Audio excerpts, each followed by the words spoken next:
How can we solve our day-to-day problems and yet maintain peace of mind? No one in the world is ever without any problems. When we talk of children, they have their problems. Then youth also has the problems. Working people, young people, they have the problems. When they become senior professionals, again they have problems. Likewise, senior citizens who have retired, they also have problems. Students have problems, executives have problems, professionals have problems. Everyone, likewise, males have problems and females have problems. Now, first of all, how I am going to deal with this subject?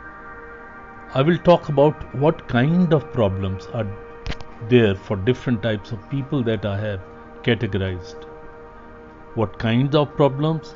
Then, what is required to face these problems and to resolve these problems or to mitigate these problems.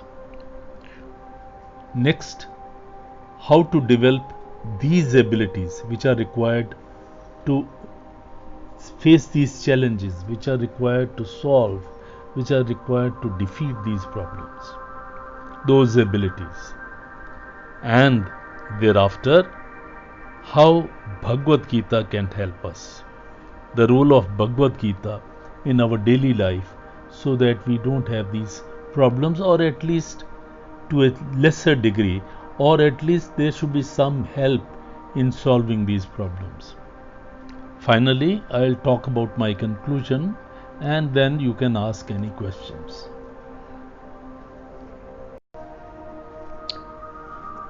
Now let us consider what kind of problems afflict most of the people. The people that I have described, the categories, the children, the grown-ups. The first problem that comes to everybody's mind is about money. You require money to carry on with your family duties. You require money to subsist. The money, financial problems are one of the major problems. They are not the only problems, but they are real problems. After that, it is health which is a problem. Maintaining health is necessary.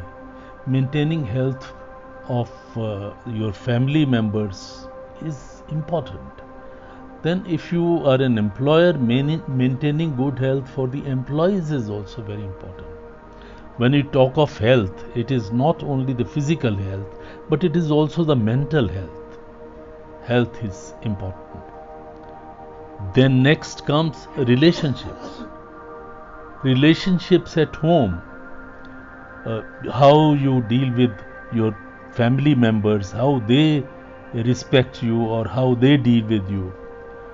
So, maintaining the calm, maintaining the pleasant atmosphere at home, so that that is a kind of relationship which one must have. But at the same time, there could always be problems, and the person has to be aware of these problems and will have to solve these problems. Then, likewise, relationships at workplace. At workplace also there could be relationship problems. Next is conflicts in the society. In the society in which you work, in which you live.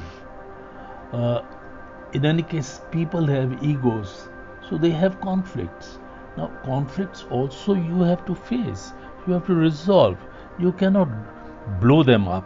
So, therefore, those problems have also to be resolved. Then, sometimes urgent, unexpected health problems come. Some accident or some virus or some such, and you should be prepared to face these. These could happen to you or your members of the family, and you have to be prepared. Next is legal problems. Legal problems can come from compliances or from people who turn out your enemies, from competitors, or all kinds of possibilities are there, and the list of the problems goes on. There is, it is endless without any end. Then next we come to what is required to face. What is required to face and resolve these problems? The first element is courage. You must have courage. If you don't have courage, what happens? You get into depression. Your ability goes down, your confidence goes down. So, courage, development of a courage. How it is to be developed? In the next section, we'll talk about it. Then, understanding and acceptance of life. People must understand life is full of ups and downs. They must understand and they should accept it. They should not keep on expecting too much. So that also is a problem which we will deal with it. Then not trying to escape these, understanding the life's problems and not trying to escape these, but facing them. Another very important factor is patience. If you don't have patience, then you are not able to deal with such problems. Now, ability to apply mind. People sometimes they don't apply mind. They face the problems, they stand up against the problem, but they have to keep on applying mind, which is very important because every situation keeps on changing. And it is only with the application of mind that you can try to find a solution. Next is you can take help from friends, relatives, and professionals, and you should not hesitate. Sometimes there are such problems if you can't immediately resolve, then reach out to the people who can help you. Then this is very important. You must develop a high degree of emotional intelligence. Emotional intelligence is your courage to face the difficult, unexpected circumstances. In any circumstances, you should be able to hold your mind, hold your ability to face. Finally, there you should also develop faith. Without faith also, there is a serious handicap, and therefore you should develop faith. Now, if you develop these abilities, then you will find yourself capable of dealing with the problems of life. Now, how to develop these abilities? This is the point which we'll discuss now. These what abilities are required, I have talked about it. How to develop this? Firstly, you should strengthen your character. It is not one day's job. Character comprises your mind, character comprises your habits, everything. So you should keep on developing your character, and you should ensure that your character is always raising from strength to strength. Then develop courage and risk taking ability. Courage is required, but that has to be developed. How? Face difficulties, face what you are afraid of. So by doing that, you will be able to develop your courage. Then keep your commitments. Never make any commitment which you can't keep. And once you make the commitment, you must honor it, because that will give you confidence. That will also help you to strengthen your character. The next point is, I would always say, be yourself. Never try to ape anybody else. People try, okay, somebody looks nice, or somebody is in a better position, or somebody has a big car and you also try to have. No, be yourself, your own self. Don't try to imitate anyone. The next point, how to develop your abilities is take responsibility. You should be responsible for what you choose to do. It is your choice. And once you made a choice, you should accept it. It is your choice. And you should take the responsibility. Next, I would say be assertive. Never take anything lying down. Never say yes if you want to say no. That also is a problem, because people otherwise they start taking you for granted. Let it not happen to you. Don't be afraid of criticism. Oftentimes, because you are afraid of criticism, you don't stand up to your rights. No, you should stand up to your right. Develop willpower. That also requires lot of guts, lot of efforts. Then make discipline your strength. You should always follow that discipline is necessary part of your life and make it your strength. Don't allow discipline to be weakened by any of your habits or by any of situations. Discipline you must maintain. Then persistence pays. If you are persistent in something, ultimately it is going to help you. But if you don't persist following some goal, some rule, that is a problem. That is a problem which you should avoid. Now, another very important thing is when you are obviously wrong, when you are convinced that you are wrong, you should have courage to apologize. Because if you have courage to apologize, you will not make the same mistake again. Making mistake, well, everybody makes mistake, and I have yet to see somebody who doesn't make a mistake. But the mistake should not be repeated second time, because that is foolish. That should be avoided. Then develop a habit of helping people. If you are helping people, eventually they are going to help you.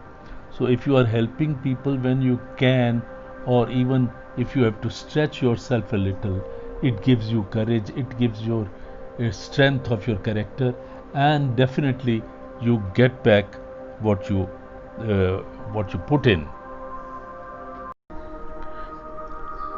The Bhagavad Gita comprises dialogue between Arjun and Lord Krishna.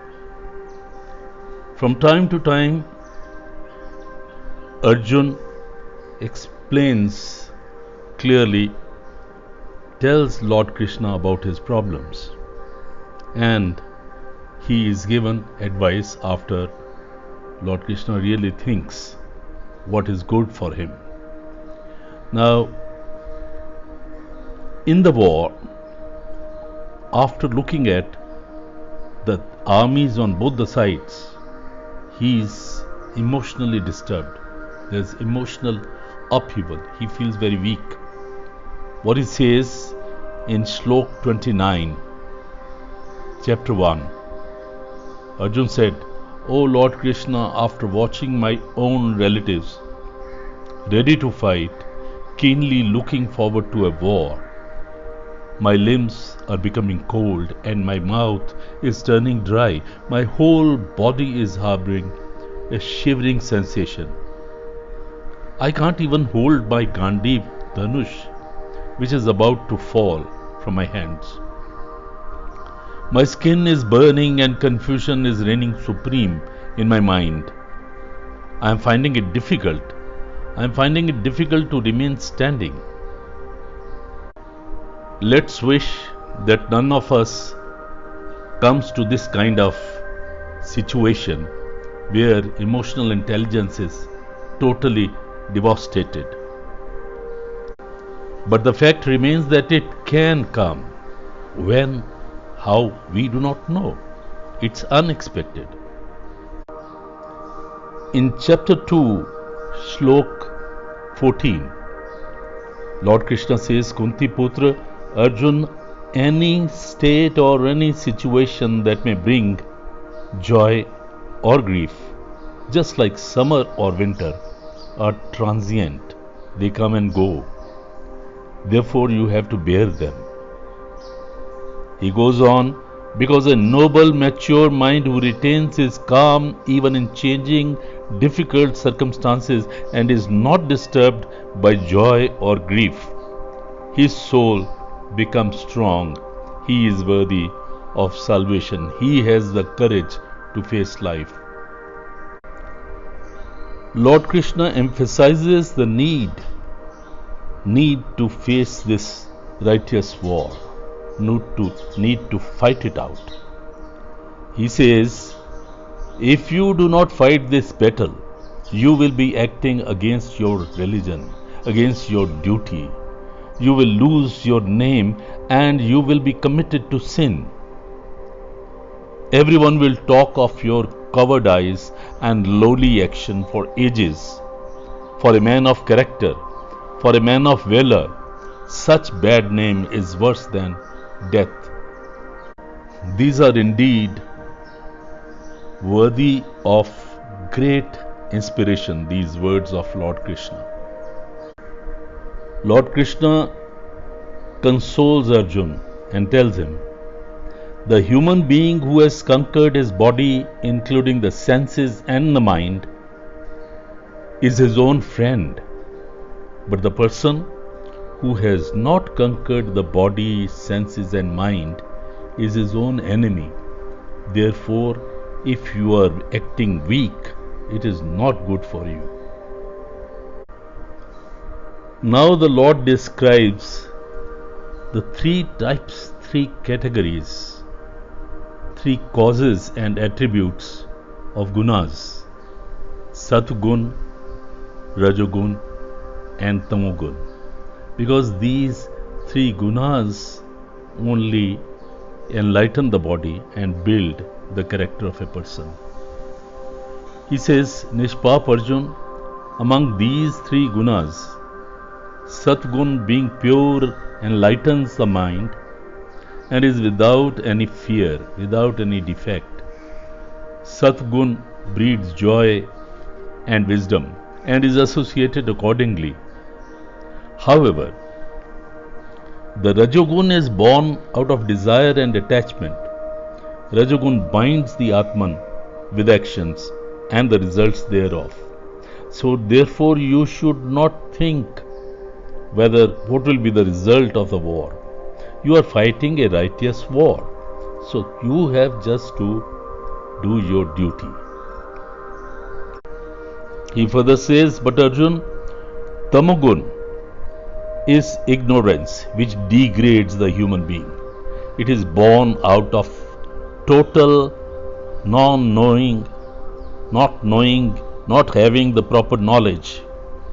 Tamogun binds the soul with lethargy, with tendency to cover pointless jobs, to carry them out, and that is also a cowardice to face difficult situations.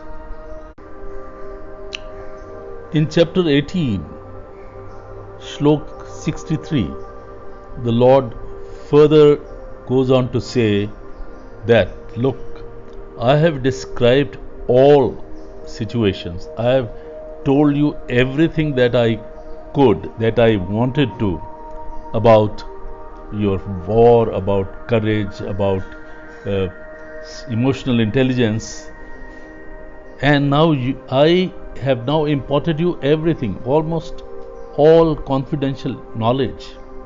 You must assimilate this knowledge, apply your mind to it, and then do whatever you want to do. In Shlok 72 he says, Arjun, did you listen to my advice with adequate concentration? Dhananjay, has your ignorant attachment vanished? It is only because of attachment that you are afraid, that you don't want to wage the war, that you are emotionally down, devastated. So therefore, attachment, throughout this attachment, it is not for the valorous person, it is not for the brave minds. Thus we see that every possible way Lord Krishna just tells him the call of his duty, tells Arjun that look, it is not out of greed that you have to fight. It is not out of desire to control, to get. It is your righteous war. It becomes your duty. Duty towards your own self, towards your own family, towards the society that you have to carry out with this war. Likewise, in our daily life, we have many battles to fight. Many battles where it's difficult to decide. Sometimes you need a mentor. Fortunately, Arjun had the mentor. And if we try, we can also have our friends, mentors, and we should reach out to them. If we reach out to them, we'll definitely get help. And that help will be conducive and give you courage to face your day-to-day problems. Listening to the dialogue between Arjun and Lord Krishna will help us to understand life. I have just described a few shlokas, but when you read the entire Bhagavad Gita, you really get to know that entire life can be dealt with easily, with peace, with courage. Therefore, I would suggest that you read Gita, and now since these lessons are available to you in the form of videos, please subscribe to the channel and listen to those. They are free, and the ease is that anywhere, even when you are traveling, you can listen to these talks, to these words of Lord Krishna and Arjun, and what I feel, my humble submissions are also involved in these. Thank you. If you have any questions, kindly do not hesitate to write to me, to just give those questions in comment, and I'll definitely answer. Thank you.